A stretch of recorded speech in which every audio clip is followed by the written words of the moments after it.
Okay, all of you, good morning. Angangja, mamangi class ta khoigi hizam guna singagi sarkargi sakari hariba paraja ta pahugre hariba parajagi page number 60 ga 6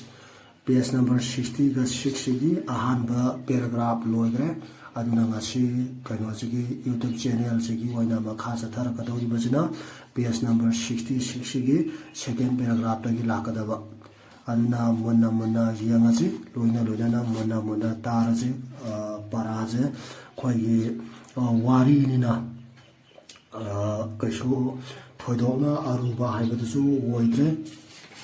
loina na yam nuaiba para amasu natra khoi yam interesting oiba para amasu woire aduna yam aruba para su woidre aduna dum takthar age aduna mona taje page number 66 second paragraph ta. Okay, start. Aishu khanjari bani adubu aikhoigi ahal asina mirak tinba kawi haiduna shinbi khibane head cloud tuna hairapa wafram dugi matung ina saununa kari ko sautona kari khungkhibage haiba taragadi sila kadoine mathangda dum amu yangje tawbagidi babu aina laujariba nupi asisu sarkargi thabak asima tawi haibadagi pirakpani yamna ina khunba imungi masani imphal thajagani haina mama mapana thamjabane mathak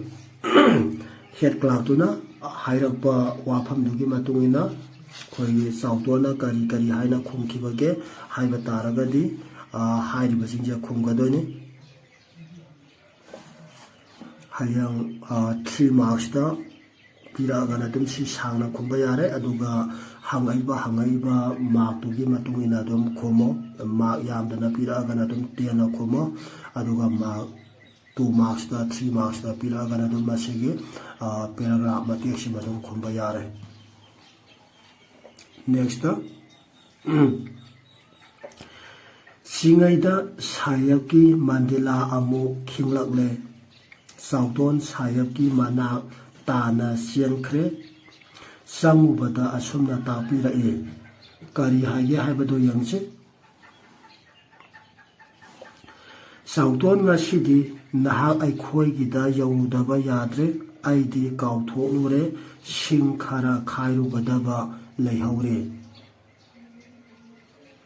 next down yangje sauton tumina adum lepi sayapna mangolomda yangkhalai madu ubada sauton phani haina hairai sayapna makha tarai wa amatang haibada harau khak khumdabasibu karigino sauton ai hak ase nangbo ko som sayaptuga sauton ga sanaba warini munataj kodam adugi nasadia nanai ai lamsina khara lapasida amuk sayapna khumlaini thabak changlamdai dadi yum thapi haibasi khak khalhaudabara nangbo sauton pakhum pifam khangde asumbani mahak lam thapa nakpagi wadi khalhaudabani magi sangaknaba mataudu ubada sayapna namhang hangjilai khalhaudabara hayune sauton khonjel haiphet wangna hairai sauton pakhum piba ngamdre magi asonba mafamda kit namduna hanglakpa sayaki wahangni madugi zaban piba ngampham thokte khungangi asamba misam amana okay next amu yangse aiha khangi naha numisupa thabak amata haibada marai tawi tukada thiduna lei haiba ꯃꯁꯤꯒꯤ phone ꯀꯔꯤꯅꯣ ꯍꯥꯏꯕꯗꯨ ꯈꯪꯍꯟꯕ ꯐꯥꯎꯕ ꯌꯥꯔꯕꯅꯤ꯫ ꯑꯩꯍꯥꯛ ꯃꯤꯒꯤ ꯃꯥꯡꯅꯕ ꯇꯧꯅꯤꯡꯗꯦ, ꯑꯗꯨꯃꯛꯄꯨ ꯃꯁꯤꯃꯗꯤ ꯈꯪꯉꯨ, ꯑꯁꯤꯒꯨꯝꯕ ꯕꯦꯕꯥꯔ ꯂꯩꯇꯕ, ꯍꯧꯅ ꯂꯣꯟꯆꯠ ꯈꯪꯗꯕ, ꯅꯊꯛꯇ ꯂꯩꯕ ꯃꯤꯅ ꯊꯧꯗꯥꯕꯗ ꯅꯤꯡꯉꯥꯏ ꯆꯥꯎꯕ ꯑꯩꯍꯥꯛ ꯍꯩꯅꯗꯦ꯫ ꯀꯣ ꯁꯥꯍꯦꯕꯇꯨꯅ ꯆꯥꯎꯇꯣꯟꯗ ꯀꯔꯤ ꯀꯔꯤ ꯍꯥꯏꯔꯛꯈꯤꯕꯒꯦ ꯍꯥꯏꯔꯒꯅ ꯁꯤꯃꯨꯛ ꯈꯨꯝꯒꯗꯣꯏꯅꯦꯀꯣ꯫ ꯑꯣꯀꯦ, ꯄꯔꯥ ꯑꯗꯨꯝ ꯇꯥꯛꯊꯔꯛꯀꯦꯀꯣ, ꯇꯥꯛꯊꯔꯛꯀꯦ꯫ ꯄꯔꯥꯁꯦ ꯀꯩꯁꯨ ꯑꯔꯨꯕ ꯄꯔꯥ ꯑꯣꯏꯗꯦꯕ, ꯋꯥꯔꯤꯅꯤꯅ꯫ ꯑꯣꯀꯦ, ꯅꯦꯛꯁꯇ ꯆꯥꯎꯇꯣꯟ ꯃꯔꯨ ꯂꯨꯞꯊꯈꯤꯕꯗꯒꯤ ꯃꯀꯣꯛ ꯍꯥꯏꯒꯠꯄ ꯉꯝꯗ꯭ꯔꯦ꯫ ꯃꯃꯥꯟꯅꯕ ꯃꯨꯛꯅꯥ ꯀꯥꯡꯖꯩ ꯁꯥꯟꯅꯕꯗ ꯃꯅꯝ ꯂꯩꯄꯥꯛ ꯇꯥꯔꯛꯇ꯭ꯔꯕ ꯆꯥꯎꯇꯣꯟꯗꯨ ꯎ ꯇꯤꯡꯕꯒꯨꯝ ꯆꯞ ꯂꯦꯞꯇꯨꯅ ꯑꯗꯨꯝ ꯃꯔꯩꯔꯦꯀꯣ꯫ ꯎ ꯇꯤꯡꯕꯗꯤ ꯑꯩꯈꯣꯏꯒꯤ ꯎ ꯆꯞ ꯌꯨꯡꯅ ꯆꯞ ꯇꯤꯡꯉꯒ ꯂꯩꯕꯗꯨꯕꯅꯤꯀꯣ, ꯑꯗꯨꯒ ꯆꯞ ꯃꯥꯟꯅꯅ ꯂꯩꯔꯦꯕ ꯃꯥꯁꯦ꯫ ꯆꯍꯤ ꯀꯌꯥꯒꯤ ꯆꯥꯀꯔꯤꯒꯤ ꯐꯣꯜ ꯃꯍꯥꯛ ꯐꯪꯂꯦ, ꯁꯤꯀꯥꯔ ꯇꯝꯕꯤꯔꯕ ꯁꯥꯃꯨ ꯑꯣꯏꯔꯦ, ꯅꯠꯇ꯭ꯔꯣ? ꯆꯥꯎꯔꯕ ꯃꯄꯥꯡꯒꯜ ꯀꯜꯂꯕ ꯁꯥꯃꯨꯁꯦ ꯁꯤꯀꯥꯔ ꯇꯝꯕꯤꯔꯕ ꯁꯥꯗꯨꯗꯤ ꯁꯨꯛꯂꯦꯡ ꯂꯦꯡꯗꯅ, ꯅꯠꯇ꯭ꯔꯥ, ꯃꯄꯨꯗꯨꯅ ꯇꯧ ꯍꯥꯏꯕꯗꯨ ꯑꯗꯨꯝ ꯇꯧꯗꯣꯏꯅꯦꯕꯀꯣ, ꯑꯗꯨꯒ ꯆꯞ ꯃꯥꯟꯅꯈ꯭ꯔꯦ ꯍꯥꯏꯕꯅꯤꯀꯣ ꯁꯤꯗꯩꯗ ꯔꯥꯏꯇꯔꯁꯤꯅ, ꯑꯏꯕꯁꯤꯅ ꯆꯥꯎꯇꯣꯟꯁꯤꯒ ꯆꯥꯡꯗꯝꯅꯔꯤꯕꯁꯦ꯫ ꯑꯣꯀꯦ, ꯌꯦꯡꯉꯁꯦ꯫ ꯅꯨꯃꯤꯗꯥꯡ ꯃꯌꯨꯝꯗ ꯍꯜꯂꯛꯄꯗ ꯃꯥꯒꯤ ꯅꯨꯄꯤꯗꯪ ꯅꯠꯇꯅ ꯄꯨꯝꯅꯃꯛ ꯆꯥꯕ ꯊꯛꯄ ꯂꯣꯏꯅꯔꯝꯗꯨꯅ ꯇꯨꯝꯅ ꯍꯤꯞꯅꯔꯝꯂꯦ꯫ ꯃꯥꯒꯤ ꯅꯨꯄꯤꯅ ꯇꯨꯝꯂꯝꯗꯕ ꯎꯕꯗ ꯃꯥꯕꯨ ꯉꯥꯏꯔꯤꯕ ꯃꯥꯜꯂꯦ ꯍꯥꯏꯗꯨꯅ ꯈꯖꯤꯛꯇꯪ ꯅꯨꯡꯉꯥꯏ, ꯑꯗꯨꯕꯨ ꯃꯉꯣꯟꯗ ꯃꯈꯣꯜ ꯌꯥꯡꯂꯞꯅ ꯍꯥꯏꯔꯛꯑꯦ꯫ ꯅꯠꯇꯦꯀꯣ, ꯆꯥꯎꯇꯣꯟꯅꯗꯤ ꯃꯥꯅ ꯍꯜꯂꯛꯇꯕꯗꯨꯗꯩꯗ ꯅꯨꯄꯥꯁꯦ ꯍꯜꯂꯛꯇ꯭ꯔꯤ ꯈꯣꯠꯂꯛꯇ꯭ꯔꯤ ꯀꯥꯟꯅꯒ ꯅꯨꯡꯁꯤꯗꯅ, ꯑꯗꯒꯤ ꯀꯔꯤ ꯇꯧꯔꯖꯥꯅꯣ ꯈꯣꯠꯂꯖꯥꯅꯣ ꯀꯥꯟꯅꯒ ꯉꯥꯏꯕꯤꯔꯝꯕ ꯃꯥꯜꯂꯦꯕꯀꯣ, ꯑꯗꯨꯕꯨ ꯃꯥꯗꯤ ꯁꯥꯎꯅ ꯉꯥꯏꯔꯝꯃꯤꯅꯤꯀꯣ꯫ ꯁꯥꯎꯅ ꯉꯥꯏꯔꯝꯕꯗꯨꯅ ꯃꯔꯝ ꯑꯣꯏꯗꯨꯅ ꯃꯈꯣꯜ ꯌꯥꯡꯂꯞꯅ ꯍꯥꯏꯔꯛꯏꯅꯤ꯫ ꯀꯔꯤ ꯍꯥꯏꯔꯒꯦ ꯌꯦꯡꯉꯁꯤ꯫ ꯇꯂꯞ ꯍꯦꯛ ꯐꯪꯕꯒꯤ ꯅꯣꯡꯃ ꯅꯤꯅꯤꯁꯤꯗꯤ ꯌꯨꯝ ꯑꯃ ꯂꯩꯍꯧꯔꯤ ꯍꯥꯏꯕꯁꯤ ꯅꯤꯡꯁꯤꯡꯗ꯭ꯔꯦꯗꯅꯀꯣ꯫ ꯑꯩꯅ ꯀꯨꯝꯍꯩ ꯇꯧꯔꯛꯂꯕꯗꯤ ꯐꯖꯔꯣꯏꯀꯣ꯫ ꯑꯣꯀꯦ, ꯌꯦꯡꯁꯤ ꯃꯈꯥ ꯁꯨꯝ꯫ ꯑꯣꯐꯤꯁ ꯀꯥꯔꯤꯕꯅꯤ, ꯄꯤꯌꯟ ꯑꯣꯏꯔꯤꯕꯅꯤ ꯍꯥꯏꯗꯨꯅ ꯆꯥꯛ ꯂꯣꯏꯕ ꯉꯥꯏꯉꯝꯗꯕ ꯃꯈꯩ ꯆꯦꯟꯖꯥ ꯆꯥꯗꯨꯅ ꯆꯦꯟꯈ꯭ꯔꯦ꯫ ꯑꯥꯗꯅ ꯈꯣꯡꯒ꯭ꯔꯥꯏ ꯁꯠꯇꯨꯅ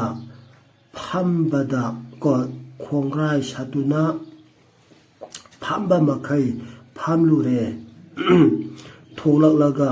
ꯏꯝꯐꯥꯜꯒꯤ ꯃꯃꯥꯏ ꯅꯥꯟꯕꯤ ꯄꯣꯠꯐꯝ ꯐꯝꯕꯤꯁꯤꯡꯒꯤ ꯂꯨꯛꯃꯥꯏ ꯃꯇꯣꯟꯗ ꯐꯝꯕ ꯃꯈꯩ ꯐꯝꯂꯒ ꯅꯣꯡꯌꯥꯏ ꯃꯇꯨꯡ ꯌꯧꯔꯒ ꯌꯨꯝꯗ ꯂꯥꯛꯄ꯫ ꯇꯂꯞ ꯐꯪꯉꯤꯕꯅꯤ ꯍꯥꯏꯗꯨꯅ ꯒꯞꯀ ꯇꯧꯖꯕ ꯁꯥꯔꯤꯕ ꯌꯨꯝꯗꯗꯤ ꯂꯨꯄꯥ 10ꯗꯁꯨ ꯐꯥꯅ ꯄꯤꯗꯦ꯫ ꯏꯄꯥꯝꯗꯒꯤ ꯍꯣꯟꯕꯗ ꯑꯩꯕꯨ ꯎꯔꯒ ꯀꯤꯅꯔꯦ ꯏꯕꯨꯡ ꯏꯧꯄ꯭ꯋꯥ ꯄꯨꯝꯅꯃꯛꯅ꯫ ꯃꯨꯟꯅ ꯇꯥꯁꯦ꯫ ꯆꯥꯎꯇꯣꯟꯒꯤ ꯅꯨꯄꯤꯅ ꯆꯥꯎꯇꯣꯟꯅ ꯊꯦꯡꯅ ꯍꯜꯂꯛꯄꯗꯨꯗꯩꯗ ꯁꯥꯎꯅ, ꯈꯣꯟꯖꯦꯜ ꯌꯥꯡꯂꯞꯅ, ꯈꯣꯟꯖꯦꯜ ꯀꯜꯅ ꯀꯔꯤ ꯀꯔꯤ ꯋꯥꯍꯩꯁꯤꯡ ꯍꯥꯏꯔꯛꯈꯤꯕꯒꯦ ꯑꯅ ꯍꯥꯏꯕ ꯇꯥꯔꯒꯅ ꯍꯥꯏꯔꯤꯕ ꯋꯥꯍꯩꯁꯤꯡꯁꯦ ꯈꯨꯝꯒꯗꯣꯏꯅꯤ꯫ ꯅꯦꯛꯁꯇ ꯀꯥꯡꯈꯜ ꯃꯅꯨꯡꯗꯒꯤ ꯄꯣꯊꯥ ꯁꯝꯊꯔꯛꯏ꯫ ꯆꯥꯎꯇꯣꯟꯒꯤ ꯅꯨꯄꯤꯅ ꯉꯥꯡꯂꯤꯕꯗꯨ ꯇꯥꯔꯒ ꯆꯥꯎꯇꯣꯟꯗꯨ ꯅꯣꯛꯅꯤꯡꯕꯒꯨꯝ ꯄꯣꯛꯂꯛꯂꯦ꯫ ꯃꯐꯤ ꯍꯣꯡꯅ ꯃꯆꯤꯟ ꯃꯈꯥ ꯐꯩꯔꯦꯡ ꯇꯨꯔꯦꯡ ꯆꯤꯡꯂꯦ꯫ ꯃꯥꯅ ꯑꯣꯐꯤꯁꯇ ꯇꯧꯔꯤꯕꯗꯨꯒ ꯃꯥꯒꯤ ꯅꯨꯄꯤꯅ ꯁꯥꯒꯠꯂꯤꯕ ꯑꯗꯨꯒ ꯈꯜꯂꯨꯕꯗꯒꯤꯅꯤ꯫ ꯑꯃꯨꯛꯁꯨ ꯅꯤꯡꯁꯤꯡꯂꯛꯏ ꯃꯥꯒꯤ ꯊꯥꯒꯤ ꯇꯣꯂꯣꯞꯀꯤ ꯍꯤꯁꯥꯞ꯫ ꯇꯂꯞ ꯆꯥꯔꯛꯄꯗꯒꯤ ꯉꯁꯤ ꯐꯥꯎꯕꯗ ꯁꯣꯠꯇꯨꯅ ꯆꯥꯕꯇꯅ ꯃꯥꯒꯤ ꯃꯊꯧ ꯑꯣꯏꯔꯛꯏ꯫ ꯑꯣꯐꯤꯁꯀꯤ ꯕꯥꯕꯨꯁꯤꯡꯒꯤ ꯀꯔꯃꯒꯤ ꯄꯣꯠꯄꯥꯡ ꯆꯤꯊꯕ ꯅꯠꯇꯦ ꯃꯍꯥꯛꯁꯨ, ꯅꯠꯇ꯭ꯔꯥ? ꯑꯣꯐꯤꯁꯀꯤ ꯏꯁꯇꯥꯐ ꯑꯃꯗ ꯂꯩꯃꯤꯟꯅꯔꯤꯕ ꯃꯤꯁꯤꯡꯗꯨꯒꯤ ꯏꯃꯨꯡ ꯃꯅꯨꯡꯒꯤ ꯊꯧꯗꯣꯛ ꯋꯥꯊꯣꯛ ꯗꯦꯕ ꯀꯔꯃ ꯊꯣꯛꯄ ꯃꯇꯝꯗ ꯕꯥꯇꯣꯟ ꯇꯧꯔꯤꯅꯦꯕ, ꯅꯠꯇ꯭ꯔꯥ? ꯕꯥꯇꯣꯟ ꯇꯧꯔꯤꯕꯗꯨꯒꯤ ꯄꯣꯌꯦꯡ ꯆꯌꯦꯡ ꯍꯥꯏꯕ ꯑꯃꯁꯨ ꯂꯩꯗꯅꯀꯣ, ꯃꯗꯨꯒꯤꯗꯤ ꯑꯗꯨꯕꯨꯅꯤꯀꯣ ꯁꯤꯗꯩꯗ ꯃꯥꯅ ꯄꯜꯂꯛꯏꯕꯁꯦ꯫ ꯄꯣꯠꯄꯥꯡ ꯃꯇꯝꯗꯗꯤ tauminaribani haiduna bartan khak chithabide magi thokpadana ikai duna takte ko taurure ama ani natana pangbirakpa nate makhoigi potpang hisab ko leiba nateba kentare ko magi thabak tauminariba office ki staff sing do duna kaigumba moi gi thaba ma thopa matamdadi mangonda baton jama boksi thadana loi tawreeba aduga tawreiba baton jingdogi khoigi sauton jina magi potpang haiba tara ko khoigi potpang poyeng jama tana sithadana pirineba odo mayamdagi potpang poyeng pina bokhona ba matamda tolo masa saba moidadi ambera kaidana ko aduga loina magi thawdok thorapa matamdadi mana ikaidana su tak thopidre adai loina na tak thopa khara dudaida baton tawrubada su kaisu lapideba ko amani kala panatana adubani ko staida mana ulaise next migi masagi sosti puja dadi ahing athiangba saba thakpa loiba phauba siaba asidang yaubiyu haiduna hekta mahajilai yadre byabar thokte magi dadi babu singdi lawai arapada satpa khudong chade lapiba nateba ko office ki official jengi masa masogi swasti na ta thalwa thopa matamdadi loibo de yaubiyu khopi ona mawanda mayam dugi seba to haleba yaw haleba aduga magi tawba matamdadi office ko magi tawba matamdadi ngasai official jingdu daida baton tawba matamda ara palamda khoisa pangam moi la pangam ba pona te numidang da khwada ga na kana mo la pi deba ko aduga phatte ko samai tawba jijo migi natra ngamni haidana tu happy bagi thabang mi sijo phateba gantai ko aduna moju ko shutung dadi aphaba goi roi haibadu ni ko staida wari staida ai bana ulaije office ta sayap sing babu sing sakap amata woiraba su lunch matamda thangnai sanai mahak su mini nupa amani thangningi saningi ko thai thamari manga thanglakpadagi ko sagi ne sa chure haujiki nomagi kap ani ahum thaktaba hainaraktre kanagumba masung mamanaba singna kaithiel popham sangduna phagi jugai tawba masu yawui jibanina tolop ki wadi kana su hangnade yangji mathangda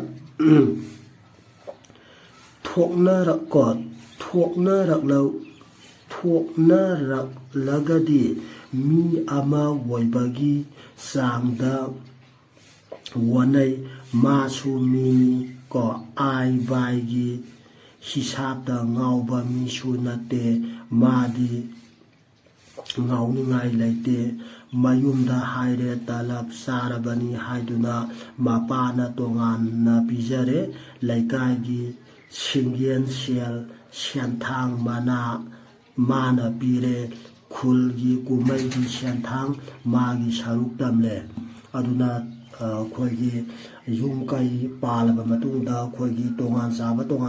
na saidana ko sigi tongan sadri ngai ahlaman ga pundana lai ngai matamdati baton toropa matamda zu ahlaman da torokadoi ni natra aduna tum ahlaman jina khoigi lekai gi poyam sayang jing do pibi duga khoina kai gumba moina leitre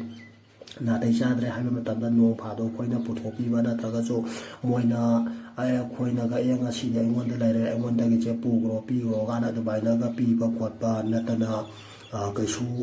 tawdeba adubu tongan sarabarina magi yum tongana leptana lingdana lairabarina laikai gi kai gi poye ka khoige badona ma toropa matamda ju sithadre loina na baton toropa matamda madai su dum baton tawrabanina baton phangabanina magi poyang sayang do pi da yadabarina adugum bastaida magi sel thumja suki matik sale aduna magi paisa je kona bangamde haibaduguni ko taije next yangje mahausa hisab sudaba sauton hisab amutang surai ngai hak aduda karimata lemdre magi talapto thabaki khaluraga nokning lai amuka hiana khongrai satpagni hairi magi thabaktu aram khauram punamak kokre numidangi sak sadana magi phamungda chumdring adum sangkhre mana tauribadu oi magi nupi tathona sautuana lamyaida kuire makhai nong ko kuire makhai nomi tauna lepkiba adudagi phamungda chumdring sangkhibadu uraga ting sokla mane hitlambadagi phuk haugatuna sairai yantai ko sautuana tauriba duga magi nupi sautuangi nupi gi maming kari kawi haigre tathot haigre ko aduna magi nupi na khaliba wakhal duga pura contrast phak sapagi matang dani ko sleida hairaise next haije mina hairaga tauge matagum nomi tauduna phamungda dum sangkhiba sari lamsa kanagi wakhalda noksaba sari bano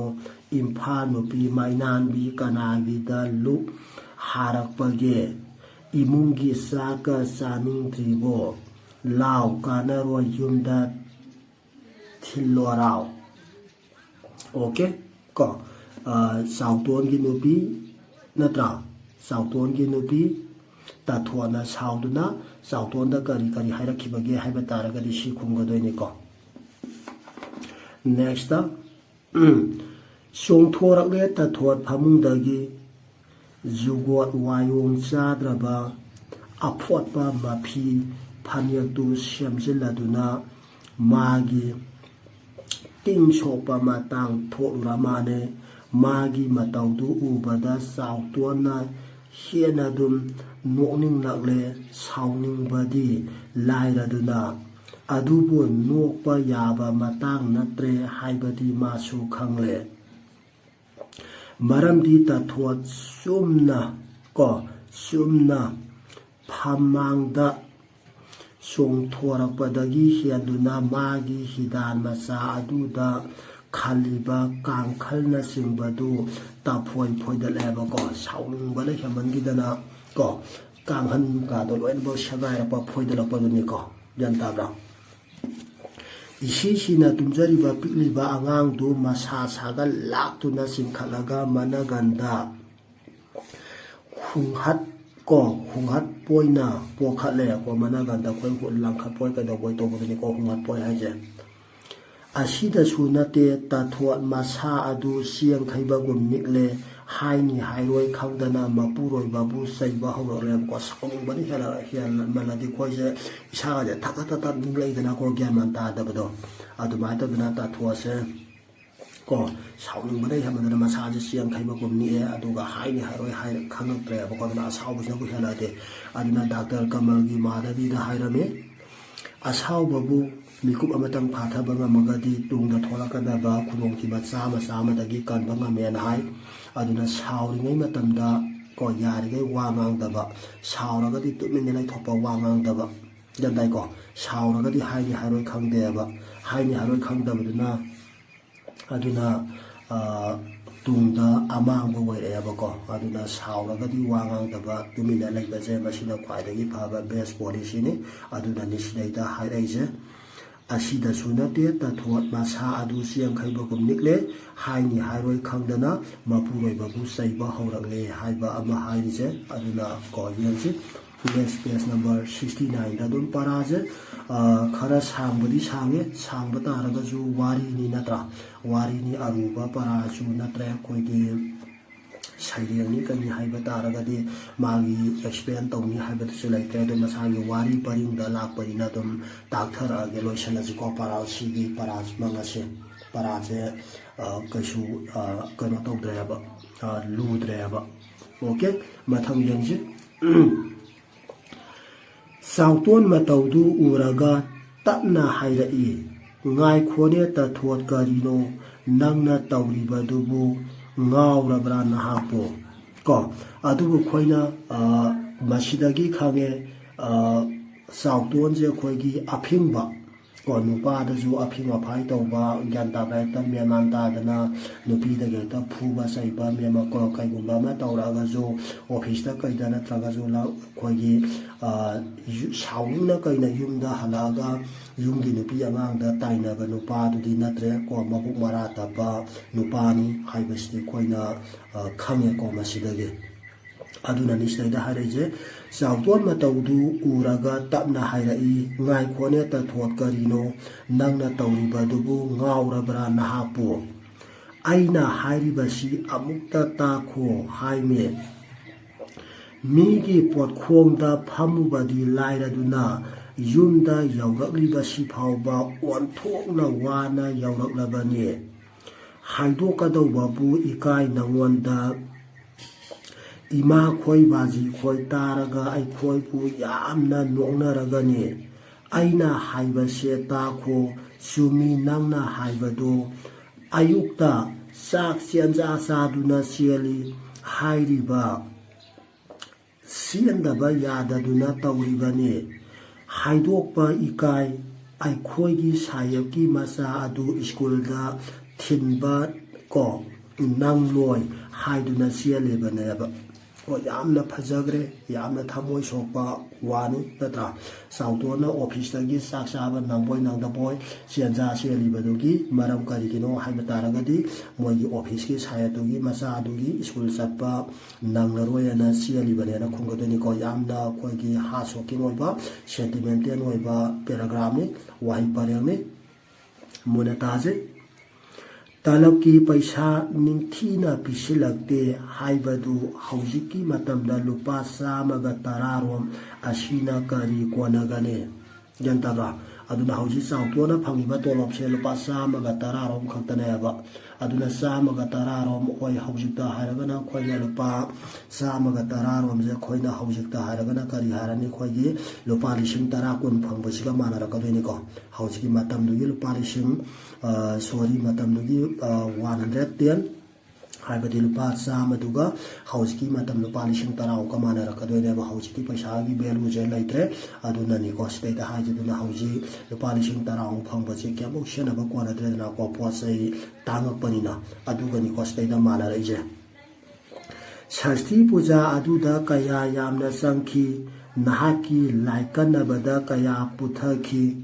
ko sahi supa asi mingwandagi swat lamduna pusinduna warakle sarakle migi mamangda ikaiduna pajina phau khara khaibi ko adu haibadani nangna hiena khanglibadoni nangi inapi abata laisi ko haine raklibasi kaya kuire okay yamna ko phajaba puning sopa wahi paremi jantare ko monataj aduga ne okay monataj ko yamna phajare wahi paremje aduga ne aina tawriba thabak ase office ki thabak ti pangwa waba nate sianum khara satpatani aduga aikhoigi sayaptugi maranagi thaba hotnabada loirabani ngasi su singmon ahum kholaga khairamibani thajadraga yemuse aigi khuba asi aduga aigi lengjumda u sing khonbagi dak lairibasi okay yamna phajare sauton gi nupi ta thona saubadu daida sautona kari kari hairakibage haiba taragadi si khungadoni yamna ko amutanga parake paragrama te shashti sidagi mona yangje shashti puja aduda kaya yamna sangki nahaki laikanabada kaya puthaki sahi supa asi mingwandagi swat langduna pusinduna sarakle migi mamangda ikaiduna pajina phau khara khaibi adu haibadani nangna hiena khanglibaduni nangi inapi amata laisi hainaraklibasi kaya kuire aduga ne aina tawriba thabak ase office ki thabak di pangwa waba nate sianum khara satpatani aduga aikhoigi sayatugi maranaigi thaba khotnabada loirabani ngasi su sing mon khoi habadani ko man haje ahum kholaga khairam libani thajadraga yamuse aigi khuba asi aduga aigi lengjumda using khonbagi dak lairibase. Okay, next paragraph ta mu yangji Sautona Lakian Taumaidu Pusilaguna Tatwaki Mamangda Makut Kubatu Tintolai Haigumaduna Sautongi Kuba Adu Angangna Poktopa Ure Tatwat Mapuroi Babu Nushida Banate Mikabagi Waraujabani Magi kana nataba lamlanba amada mahangna asumna sauruba matik laibra mathang woina sautona mapurit lauthokduna magi yatki lengwanda sim purakbagi tangang pomtha haithana laibadusu uhali tathot wa ngang khidre tome leptuna laikre. Okay, yamna phajaba ko yamna thamoi sopa wani yengji adubu hairiba sanabije hauji shudum laitabadi nate adubu hauji shudum lai kona tamasije haidona dabagi wana yaba koigi asauba officer oiba tolop sauna saba jingina thabak masa tawba jingje mastai da usitaba amati moigi araiba minai ko phajadaba londa araiba minai natraju ko pura moigi makhada laiba moigi mi dawnaga moina imungda kaukokdana sianaba office ki thabak natabada ko imungi thawdo watho kaida sijanaba dum laitaba natian layaba ko ngasijudo adunani ko stai da writers na amai chumna phongore je. Okay, yangji mathangda thaudau ase ko nini da kangba nate ngasina sing khaire hayangna magi yom mirang kantharamu hairakpa yai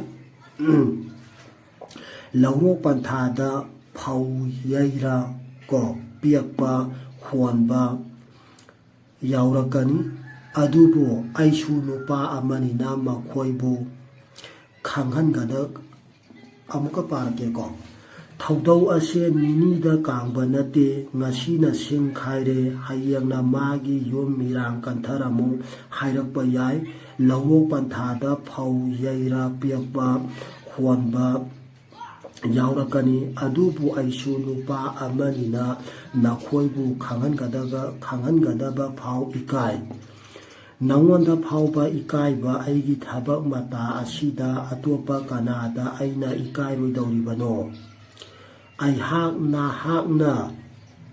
thonglamba sakshi saningdabagi nate waman khraduna ngai ha pothage khalambane. Okay, next page number 70 la yangje page number 70 la okay yangje Tathua tawphang khangdana sayung ko uyungum sap leptuna laire ko ngasai pitong lolam bangangam ba sauraba mayam singdo hauji ko koigi uyung bagumna sai yunga sap yungna lepaga tubina laibado aduga sabana na laire ba mapuroi bagi okay mona taji tathua tawphang khangdana sayung uyungum sap leptuna laire mapuroi bagi pokthoklaba makhuba tangang pomtha haithanaba mariangjum ure mahaksu tumba thugaibadagi sauraba angang aduna managanda tingsokna kaple magi mamangda makhutna phoidatluba kangkhal pulak taduna laire punamak khangdrabagum tathot uyungumna wa lan amata ngangkhidre ahoina dum mamitagi mapi sintharakle sauton su wa makha amuk taraktre sap leptuna mamai laikha wanthaduna adum maraire ngahak lairaga tathona hanglai adubu nahakna tawriba thabaktubu sarkargi thabakni haiba tare haiba daine amka paji adubu nahakna tawriba thabaktubu sarkargi thabakni haiba daine nakhogi sayatugi minai makti natedana nasin adu lumli babu karigino sautona magi mana tawriba thabak thauramsing haibadi office ki thabak natabada moigi sayapki officer nogi mana tawriba ahianba thabak thauramsing do hairaba matungda amadi ngasi mana saksa dama amadi mana ngasi tawraiba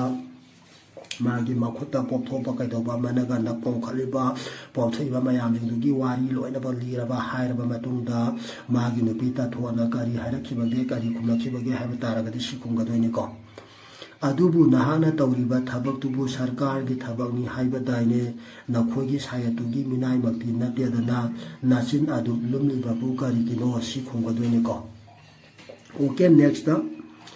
sautona mangak tamak hai pakhum pirakte adubu mahak ta thuana hairi badudi khangdaba nateba okay paraje apna phajagre ko wari di ni natra wari ni isam samba irai lai ba wari ne ba pa badadi amna nuai ba ko yamna ju samba yamna ju